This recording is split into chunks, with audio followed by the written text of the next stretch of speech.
Bonjour, alors on se retrouve dans une nouvelle vidéo en géométrie sur les solides. Alors on va voir comment cela fonctionne. Attention, on passe en 3D. Tout d'abord la définition. Qu'est-ce qu'un solide? Un solide, c'est une figure qui va être donc en 3 dimensions en volume, comme ceci. Vous voyez, là c'est en 3 dimensions, ça veut dire que je peux la toucher. Petite précision, attention, dans les solides, vous allez rencontrer des solides polyèdres et des solides non polyèdres. Je vous explique. Les solides polyèdres, ça veut dire que toutes les faces de ce solide sont des polygones, c'est-à-dire des triangles, des rectangles, des carrés.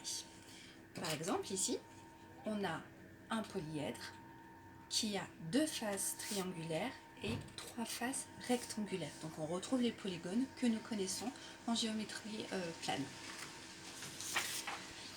Alors, voici la série de solides à connaître. On a les pavés droits, comme je vous ai montré.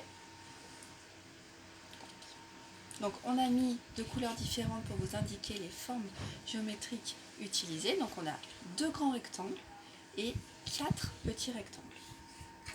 On a le prisme. Donc, le prisme, il a 2 bases parallèles et superposables. Ici, c'est une base triangulaire. On a le cube, avec 6 faces identiques, parce qu'il y a 6 carrés, et la pyramide. Donc soit vous avez la pyramide classique à base triangulaire, soit vous pouvez rencontrer la pyramide à base carrée, ou alors à base rectangulaire. Alors, comme je vous le disais, les polyèdres, ils ont 2 faces parallèles, donc celle-ci est bien parallèle à celle-là, et superposables, c'est-à-dire qu'on peut les assembler les unes sur les autres. Ici, on a bien le triangle qui vient se superposer à l'autre triangle. On appelle ça des solides droits. Prenons l'exemple du cube. Ici, je vous ai fait un dessin en mode un peu 3D, c'est-à-dire que les arêtes, c'est-à-dire que cette partie-là, tous les bords en fait de votre cube, ça s'appelle des arêtes. Je les ai mises en pointillés pour vous indiquer que c'est la vue extérieure. Donc ça vous demande un petit peu de projection et de vous dire qu'est-ce qui se passe derrière mon cube.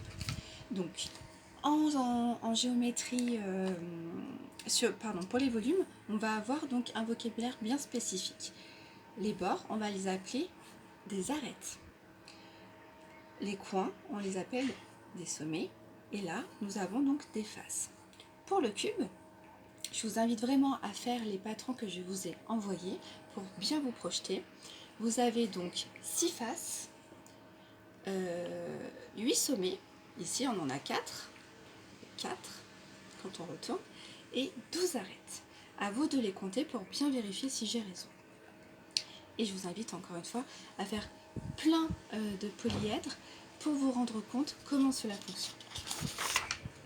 Pour les non-polyèdres, c'est beaucoup plus simple. Déjà, il y en a beaucoup moins à connaître. Et en plus, il y a des formes courbes.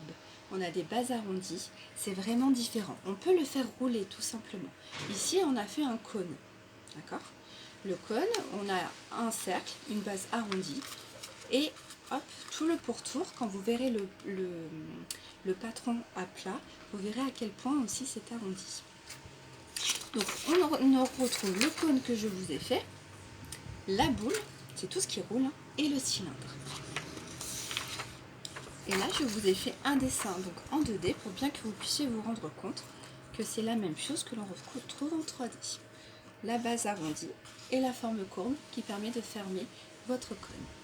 Voilà, c'est la fin pour la vidéo avec du vent sur les solides. Et je vous dis à bientôt.